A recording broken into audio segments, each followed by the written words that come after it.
సకల విఘ్నాలకు అధిపతి ఆది దంపతుల కుమారుడైన వినాయకుడు.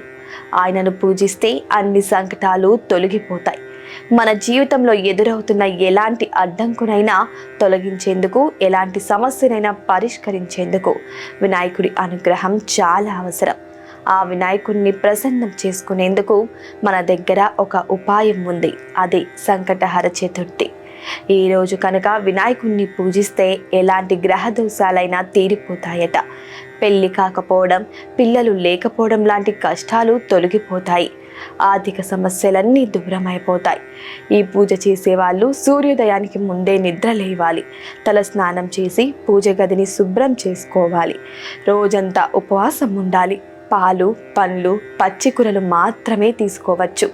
ఇక సాయంత్రం సూర్యాస్తమయ సమయానికి అంటే సుమారు 6 గంటలకు వినాయకుడి పటానికి గరికతో చేసిన దండ వేసి ఉండ్రాలను నైవేద్యంగా పెట్టి దీపం వెలిగించాలి. ఆ తర్వాత చంద్రుడిని లేదా నక్షత్రాలని చూశాక కానీ ఉపవాసాన్ని విరమించకూడదు.